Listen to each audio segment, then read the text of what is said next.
Good evening India. Welcome to Dharma studies संकल्प हमारा भविष्य आपका। के आज के एपिसोड में आज आप भौतिक विज्ञान के प्रैक्टिस सेट देखेंगे जो बी फार्मा और डी फार्मा के लिए काफ़ी ज़्यादा इंपॉर्टेंट सिद्ध होगा। तो ये नेक्स्ट का एग्ज़ाम जो होने वाला है उसमें काफ़ी ज़्यादा महत्वपूर्ण सिद्ध हो सकता है। ये अंतिम प्रयास आप लोगों के लिए करके बनाया जा रहा है, मतलब ये अंतिम सेशन चल रहा है। ऐसी स्थिति में आप लोग पूरे मनोयोग से पढ़िएगा, साथ ही साथ दोस्तों को भी शेयर कीजिएगा और चैनल से आप लोग जुड़ जाइएगा पूरी तरीके से, क्योंकि आगामी आने वाले समय में चैनल से पूरी तरीके से कोर्सेज भी चलाए जाएंगे आपके विद्यालय संबंधित कॉलेज अलर्ट होने के बाद। तो ध्यान दीजिएगा। इन्हीं सब शब्दों के साथ आप सबके उज्जवल भविष्य की कामना करते हुए मैं प्रथम क्वेश्चन भौतिक विज्ञान का पढ़ रहा हूँ। ध्यान दीजिएगा। सभी डी फार्मा और बी फार्मा के छात्र ध्यान दें। दूरदर्शन प्रसारण में श्रव्य संकेतों का प्रेषण करने के लिए प्रयुक्त तकनीक है। ध्यान दीजिएगा। इसमें से आपका पहला ऑप्शन है आयाम मॉडुलन, दूसरा आवृत्त मॉडुलन, तीसरा स्पंद कोट मॉडुलन, चौथा काल विभाग बहुसंकेतन। ध्यान दीजिएगा सभी लोग। इसका उत्तर आप लोग 5 सेकंड का समय दिया जा रहा है, आप लोग बताइएगा। 5 सेकंड का समय दिया जा रहा है, आप लोग बताने का कष्ट कीजिएगा। तो ध्यान दीजिए, जिनका पहला ऑप्शन आपका गलत होगा, तीसरा ऑप्शन भी गलत होगा, चौथा ऑप्शन भी गलत होगा, आपका दूसरा ऑप्शन सही होगा। जिनका आवृत्त मॉड्यूलेशन सही है। दूरदर्शन प्रसारण में श्रव्य संकेतों का प्रेषण करने के लिए प्रयुक्त तकनीक क्या है? आवृत्त मॉडुलन। तो जिनका सही है वो बधाई के पात्र है। नेक्स्ट, निम्नलिखित वैज्ञानिकों में से कौन अपने बेटे के साथ भौतिकी के नोबेल पुरस्कार के साथ विजेता था? नंबर 1 मैक्स प्लैंक, दूसरा अल्बर्ट आइंस्टीन, तीसरा विलियम हेनरी ब्रेग और चौथा एनरिको फर्मी। ध्यान दीजिएगा, काफ़ी क्वेश्चन अलग है। 5 सेकंड का समय दिया जाता प्रत्येक प्रश्न पर, आप लोग ध्यान दीजिएगा। तो आपका बिल्कुल सही उत्तर होगा विलियम हेनरी ब्रेग जी को अपने बेटे के साथ भौतिकी के नोबेल पुरस्कार का सह विजेता बनाया गया था, घोषित किया गया था। नेक्स्ट, चंद्रमा के धरातल पर दो व्यक्ति एक दूसरे से की बात नहीं सुन सकते क्योंकि चंद्रमा पर उनके कान काम करना बंद कर देते हैं। दूसरा ऑप्शन है चंद्रमा पर वायुमंडल नहीं है। तीसरा ऑप्शन चंद्रमा पर वो विशेष प्रकार के अंतरिक्ष सूट पहने रहते हैं। चौथा ऑप्शन चंद्रमा पर ध्वनि बहुत ही मंद गति से चलती है। 5 सेकंड का समय दिया जा रहा है, आप लोग बताने का कष्ट करें। सभी D pharma B pharma polytechnic के छात्र ध्यान दें। तो ध्यान दीजिएगा, जिनका दूसरा ऑप्शन सही हो बधाई के पात्र हैं। चंद्रमा पर वायुमंडल नहीं है, इसीलिए सुनाई नहीं देता। नेक्स्ट, निम्नलिखित में से कौन अधिकतम ध्वनि प्रदूषण का कारण है? नंबर 1 भारी ट्रक यातायात, दूसरा निर्वाचन सभाएं और तीसरा पॉप संगीत, चौथा जेट उड़ान।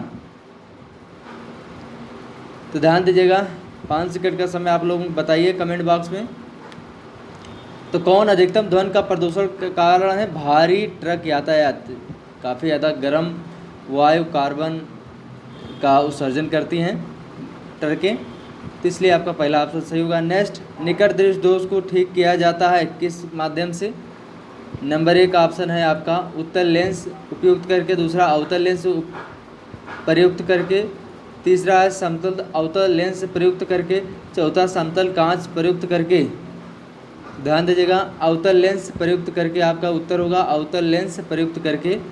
नेक्स्ट प्रश्न को चलते हैं। बादलों के वायुमंडल में तैरने का कारण है उनका कम क्या? नंबर 1 ताप, दूसरा वेग, तीसरा दाब, चौथा घनत्व।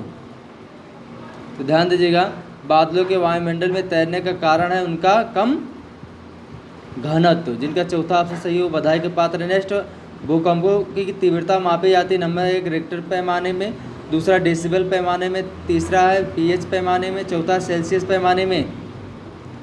तो ध्यान दीजिएगा सभी लोग, रिक्टर पैमाने में भूकंपों की तीव्रता मापी जाती है। नेक्स्ट प्रश्न को चलते हैं। ध्वनि निम्न प्रकार से चलती है, किस प्रकार चलती है? नंबर 1 अनुप्रस्थ तरंग की तरह, दूसरा अनुदैर्ध्य तरंग की तरह, तीसरा ऑप्शन है अनुप्रगामी तरंगों की तरह, चौथा उपरोक्त में से कोई नहीं। ध्यान दीजिएगा, प्रगामी तरंग की तरह ध्वनि चलती है। नेक्स्ट, पायरोमीटर का प्रयोग किया जाता है। नंबर 1 गहराई नापने में, दूसरा आर्द्रता नापने में, तीसरा तापक्रम नापने में, चौथा ऊंचाई नापने में। तो ध्यान दीजिएगा, तापक्रम नापने में पायरोमीटर का प्रयोग किया जाता है। नेक्स्ट प्रश्न को चलते हैं। विल्हेम्स रॉन्टजन ने आविष्कार किया था किसका? नंबर 1 रेडियो का, दूसरा एक्सरे मशीन का, तीसरा विद्युत बल्ब का, चौथा विद्युत मोटर का। तो ध्यान दीजिएगा सभी लोग, 5 सेकंड का समय आप लोग उत्तर बताने का कष्ट कीजिएगा। विल्हेम रॉन्टजन ने आविष्कार किया था, किसका आविष्कार किया था सभी लोग बताएं। नंबर 1 ऑप्शन है एक्सरे मशीन का, ये रेडियो का, दूसरा एक्सरे मशीन का, तीसरा विद्युत बल्ब का, चौथा विद्युत मोटर का। तो आपका बिल्कुल सही उत्तर होगा एक्सरे मशीन का। विल्हेम्स रॉन्टजन जी ने आविष्कार किया था। नेक्स्ट, ऊर्जा के किस रूप में प्रदूषण की समस्या नहीं होती है? तो ध्यान दीजिएगा। नंबर 1 आपका कोयला, दूसरा परमाणु, तीसरा पेट्रोल, चौथा सौर। 5 सेकंड का समय है, काफ़ी सरल प्रश्न है। तो जिनका चौथा ऑप्शन सही हो बधाई के पात्र हैं। आपका ऊर्जा के किस रूप में प्रदूषण की समस्या नहीं होती? तो सौर। नेक्स्ट, तारों की मध्य दूरी ज्ञात करने की इकाई है? तो ध्यान दीजिएगा। नंबर 1 स्टीलर मील, दूसरा कॉस्मिक किलोमीटर, तीसरा गैलेक्टिक इकाई, चौथा प्रकाश वर्ष। ध्यान दीजिएगा आपका बिल्कुल सही उत्तर होगा प्रकाश वर्ष। तारों की मध्य दूरी ज्ञात करने की इकाई क्या है? प्रकाश वर्ष है। नेक्स्ट, रासायनिक ऊर्जा का विद्युत ऊर्जा में रूपांतरण निम्नवत होता है। नंबर 1 ऑप्शन है आपका इलेक्ट्रोलाइसिस द्वारा, दूसरा है प्रकाश संश्लेषण द्वारा, तीसरा श्वसन द्वारा, चौथा उत्सवेदन द्वारा। क्वेश्चन नंबर 13 में आपका 5 सेकंड का मैं समय दे रहा हूँ, आप लोग बताने का कष्ट कीजिए। रासायनिक ऊर्जा का विद्युत ऊर्जा में रूपांतरण इलेक्ट्रोलाइसिस द्वारा होता है। ध्यान दीजिएगा इलेक्ट्रोलाइसिस के द्वारा होता है। नेक्स्ट, ध्यान दीजिएगा कार चलाते समय अपने पीछे के यातायात को देखने के लिए आप किस प्रकार के दर्पण का उपयोग करते हैं? 5 सेकंड का समय आप लोग उत्तर बताइए। नंबर 1 अवतल दर्पण, दूसरा समतल दर्पण, तीसरा गोलीय दर्पण, चौथा उत्तल दर्पण।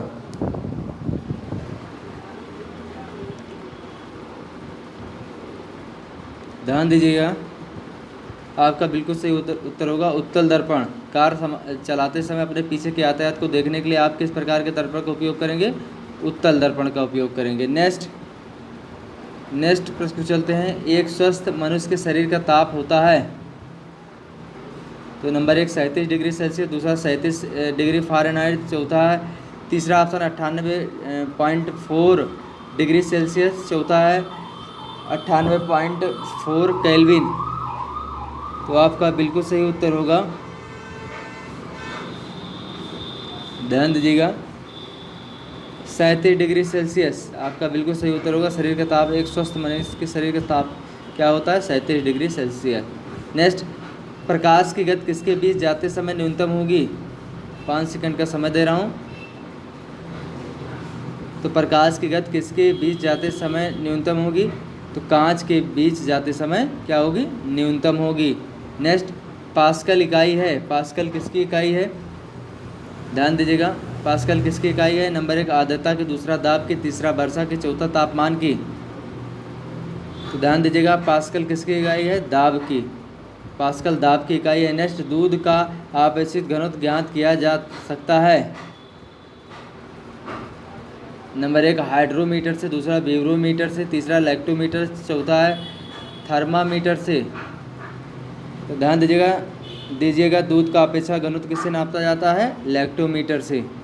नेक्स्ट, डेसिबल किसे नापने के लिए प्रयोग में लाया जाता है? नंबर 1 खून में हीमोग्लोबिन की, दूसरा पेशाब में शक्कर की, तीसरा है वातावरण में ध्वनि की, चौथा है वायु में कण की।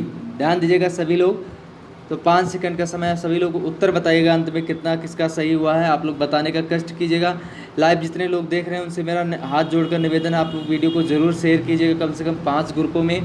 तो ध्यान दीजिएगा डेसिबल किसे नापने के लिए प्रयोग में लाया जाता है? तो वातावरण में ध्वनि नापने के लिए डेसिबल का प्रयोग किया जाता है। नेक्स्ट, कौन सुमेलित नहीं है? ध्यान दीजिएगा आपका इसमें होगा सेल्सियस पात, दूसरा किलोमीटर विद्युत, तीसरा है RH गुणक रक्त, और चौथा रिक्टर पैमाना आर्द्रता।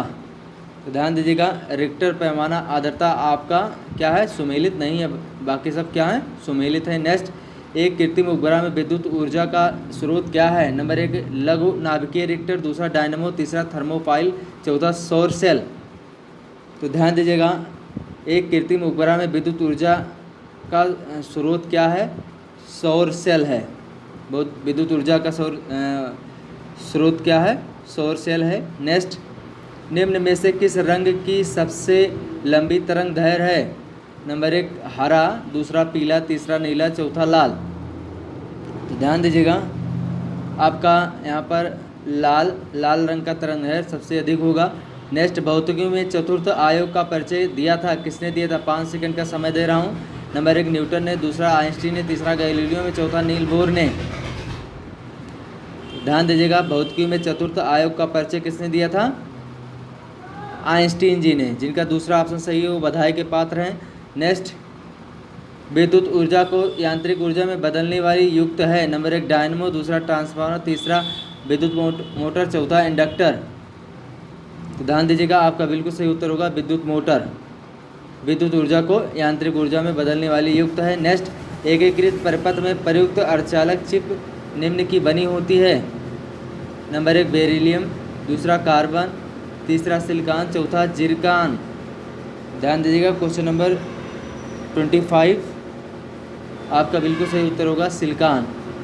एकीकृत परिपथ में प्रयुक्त अर्धचालक चिप किसके बने होती है? सिलिकॉन की। मोस्ट इंपॉर्टेंट प्रश्न को नोट कीजिएगा सभी लोग। नेक्स्ट प्रश्न को जब आगे बढ़ते हैं, निम्नलिखित प्रक्रमों में से किस एक के साथ पद CMY के संबंधित है? नंबर 1 रेलवे संकेतन, दूसरा नौ संचालन, तीसरा ऑफसेट मुद्रण, चौथा ऑप्शन इलेक्ट्रॉनिक मतदान मशीन।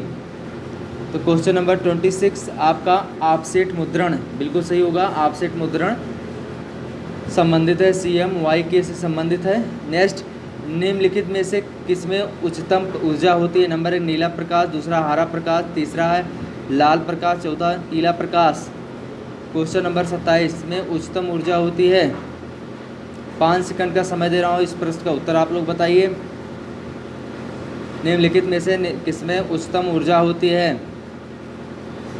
तो सबसे ज़्यादा ऊर्जा पहला ऑप्शन नीला प्रकाश में होती है। ध्यान दीजिएगा। नेक्स्ट प्रश्न आगे बढ़ते हैं। यदि चंद्रमा की सतह से एक सेल पृथ्वी पर लाया गया है तो इसके द्रव्यमान में परिवर्तन होगा, इसके भार में परिवर्तन होगा, परंतु द्रव्यमान में नहीं, और द्रव्यमान और भार दोनों में परिवर्तन होगा। तीसरा ऑप्शन है। चौथा ऑप्शन द्रव्यमान और भार दोनों समान रहेंगे। तो ध्यान दीजिएगा, आपका बिल्कुल सही उत्तर होगा इसके भार में परिवर्तन होगा, परंतु इसके द्रव्यमान में नहीं परिवर्तन होगा। नेक्स्ट प्रश्न को चलते हैं। गाड़ियों के टायरों में हवा भरी जाती क्योंकि, ध्यान दीजिएगा,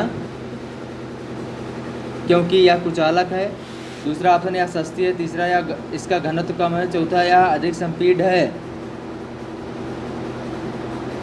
29 आपका होगा, यह अधिक संपीड है, टायरों में हवा भरी जाती है इसीलिए। नेक्स्ट, निम्नलिखित में से कौन सा कथन सत्य है? प्रकाश का वेग सबसे अधिक होता है, दूसरा ध्वनि का वेग सबसे अधिक होता है, तीसरा आकाशीय पिंडों का वेग सबसे अधिक होता है, और चौथा ऑप्शन है रॉकेट के वेग सबसे अधिक होता है। सभी लोग उत्तर बताएं, सभी लोग उत्तर बताएं इस कथन का, कौन सा कथन सत्य है? 5 सेकंड का समय दे रहा हूँ। प्रकाश के वेग कितना होता है उसका उत्तर आप लोग कमेंट बॉक्स में देने का प्रयास कीजिएगा। देखते हैं आप लोग कितना बता पाते हैं, कमेंट बॉक्स में दीजिएगा। निम्नलिखित में से कौन सत्य है? प्रकाश का वेग सबसे अधिक होता है। आपका पहला ऑप्शन सही है, जिनका सही है वो बधाई के पात्र हैं। अब नेक्स्ट प्रश्न पर आगे बढ़ते हैं। नेक्स्ट, गुरुत्वाकर्षण के सार्वभौमिक नियम का प्रतिपादन किसने किया था? नंबर 1 न्यूटन ने, दूसरा गैलीलियो ने, तीसरा कोपरनिकस, चौथा आइंस्टीन ने। नंबर आपका गुरुत्वाकर्षण के नियम का प्रतिपादन किसने किया था? न्यूटन जी ने किया था। नेक्स्ट, कौन सी तरंगे शून्य से संचरण नहीं कर सकती हैं? नंबर 1 प्रकाश, दूसरा ऑप्शन ऊष्मा, तीसरा ध्वनि, चौथा है इलेक्ट्रोमैग्नेटिक। तो ध्यान दीजिएगा, कौन सी तरंगे शून्य से संचरण नहीं कर सकती हैं? तो आपका बिल्कुल सही उत्तर होगा ध्वनि बिल्कुल सही उत्तर होगा। नेक्स्ट, आइंस्टीन के E = mc² समीकरण में c घोतक है। ये हजारों बार पूछा जा चुका है। तो इसका उत्तर आप लोग बताइएगा कमेंट चैट बॉक्स में। नंबर 1 ध्वनि का वेग, दूसरा प्रकाश का वेग, तीसरा प्रकाश तरंग दैर्घ्य का, चौथा यहाँ एक स्थिरांक का। ध्यान दीजिएगा सभी लोग। आइंस्टीन की E बराबर mc² में c घोतक है। किसका घोतक है c? अर्थात c है प्रकाश का वेग। जिनका दूसरा ऑप्शन सही है वो बधाई के पात्र है। नेक्स्ट, तारे अपनी ऊर्जा निम्न में से किस प्रकार प्राप्त करते हैं? नंबर 1 नाभिकीय संलयन से, दूसरा नाभिकीय विघटन से, तीसरा रासायनिक क्रिया से, चौथा गुरुत्वाकर्षण खिंचाव से। तो ध्यान दीजिएगा, तारे अपनी ऊर्जा निम्न में से किस प्रकार प्राप्त करते हैं? 5 सेकंड का समय दे रहा हूँ, आप लोग बताइएगा। तो तारे अपनी ऊर्जा निम्न में से किस प्रकार प्राप्त करते हैं? नाभिकीय संलयन से। पहला ऑप्शन जिनका सही है वो बधाई के पात्र हैं। नेक्स्ट, ऑटो हान ने अणु बम की खोज निम्न सिद्धांत के आधार पर की। नंबर 1 यूरेनियम विखंडन, दूसरा नाभिकीय विखंडन, तीसरा अल्फा विकिरण, चौथा गामा विकिरण। ध्यान दीजिएगा, ऑटो हान ने अणु बम की खोज निम्न सिद्धांत पर की थी। 5 सेकंड का समय दे रहा हूँ। तो ध्यान दीजिएगा प्रश्न को। सभी लोग, जितने लोग डी फार्मा के छात्र हैं, बी फार्मा के छात्र हैं, वो ये अंतिम सेशन चल रहा है उन लोगों के लिए, आप लोग मेहनत कीजिएगा। ऑटो हान ने अणु बम की खोज निम्न सिद्धांत के आधार पर की। इसमें से आपके नाभिकीय विखंडन के सिद्धांत पर किया था। नेक्स्ट, सूर्य में न्यूक्लियर ईंधन होता है। नंबर 1 हीलियम, दूसरा हाइड्रोजन, तीसरा यूरेनियम, चौथा अल्फा कण। तो आपका सूर्य में न्यूक्लियर ईंधन होता है हाइड्रोजन। सूर्य में न्यूक्लियर ईंधन क्या होता है? हाइड्रोजन। नेक्स्ट, समुद्र में पलवन करते हुए आइस वर्ग का कितना भाग समुद्र की सतह से ऊपर होता है? नंबर 1/9, दूसरा 1/19, तीसरा 1/6, चौथा 1/4। ध्यान दीजिएगा, समुद्र में पलवन करते समय आइस वर्ग का कितना भाग समुद्र की सतह पर होता है? तो 1/9। नेक्स्ट प्रश्न, अब आगे बढ़ते हैं। समुद्र में नदी की अपेक्षा तैरना आसान होता क्योंकि?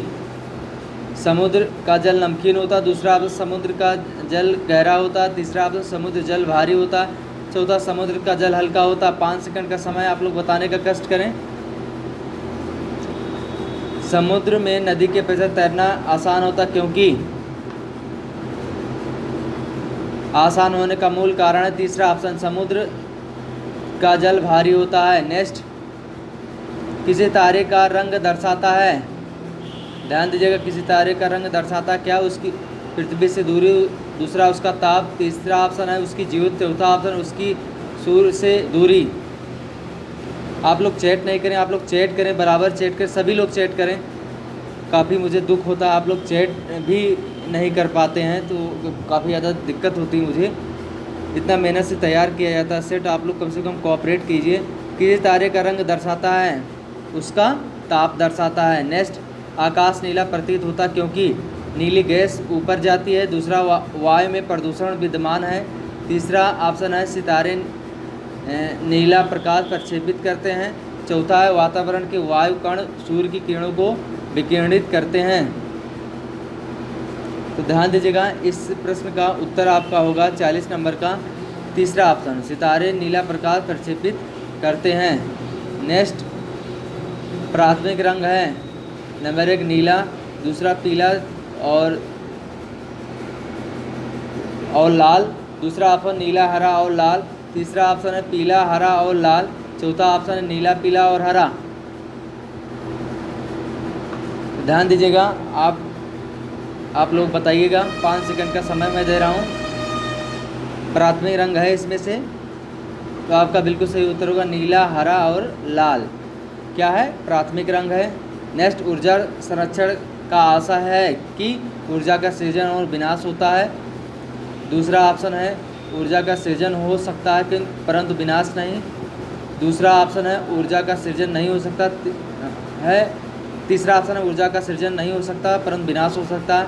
चौथा ऑप्शन ऊर्जा का ना तो सृजन हो सकता है और ना ही विनाश हो सकता है। तो ध्यान दीजिएगा सभी लोग, मोस्ट इम्पॉर्टेंट प्रश्न है ऊर्जा संरक्षण नियम से। तो ऊर्जा संरक्षण का आशा है तो ऊर्जा का ना तो नष्ट किया जा सकता है ना तो ही सृजन किया जा सकता। चौथा ऑप्शन आपका सही होगा। नेक्स्ट, पानी के 4 डिग्री सेंटीग्रेड पर पानी के 4 डिग्री सेंटीग्रेड पर शरीर तैरता है। यदि तापमान 100 डिग्री हो जाए तो क्या होगा? शरीर डूब जाएगा। दूसरा, कोई परिवर्तन नहीं होगा। और तीसरा ऑप्शन है कुछ अधिक भाग पानी में डूबेगा। चौथा है अधिक आसानी से तैरेगा। तो ध्यान दीजिएगा 43, शरीर क्या होगा? डूब जाएगा।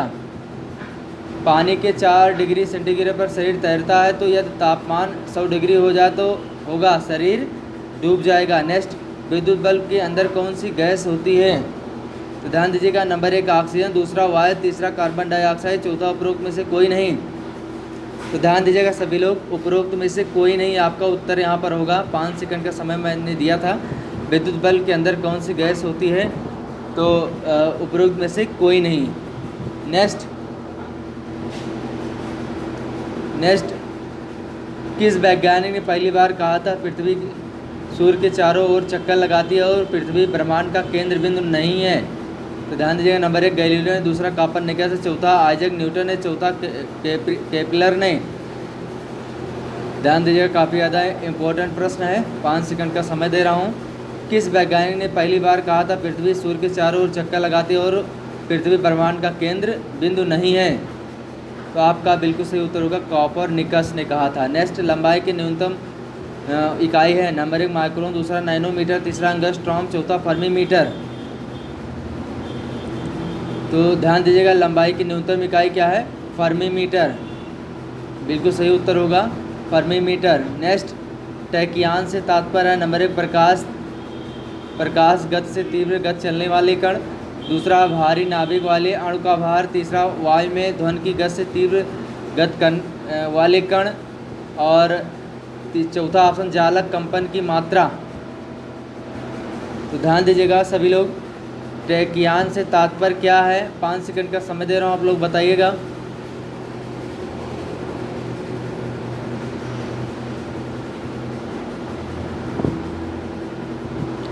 टैकियान से तात्पर्य है प्रकाश गति से तीव्र गति वाले कण। जिनका पहला ऑप्शन सही है वो बधाई के पात्र हैं। नेक्स्ट, पारे को साधारणतया तापमापी यंत्रों में उपयोग किया जाता है क्योंकि इसकी विशेषता है। ध्यान दीजिएगा 48 नंबर है आपका फर्मी मीटर। ध्यान दीजिएगा 48, पारे का साधारणतया तापमापी यंत्रों में उपयोग किया जाता है क्योंकि इसकी विशेषता है उच्च घनत्व, दूसरा उच्च द्रवणता, तीसरा ऑप्शन उच्च संचालन शक्ति, चौथा उच्च विशिष्ट ऊष्मा। 5 सेकंड का समय दे रहा हूँ।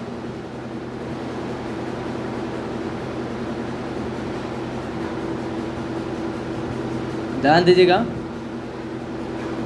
क्वेश्चन नंबर 48, उच्च द्रवणता। जिनका सही है वो बधाई के पात्र हैं। क्वेश्चन नंबर 47 को मैं यहाँ पर ध्यान देता हूँ। 47 हो गया, 48 हो गया।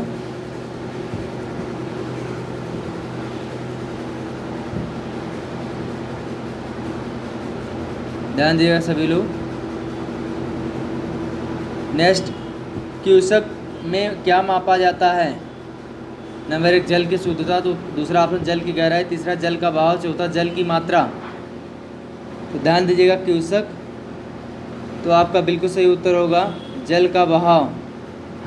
जल का बहाव क्यूसेक में मापा जाता है। नेक्स्ट प्रश्न है, सबसे कम वेव लेंथ तरंग दैर्घ्य वाला प्रकाश होता है। नंबर 1 पीला, नंबर 1 लाल, दूसरा पीला, तीसरा नीला, चौथा बैगनी।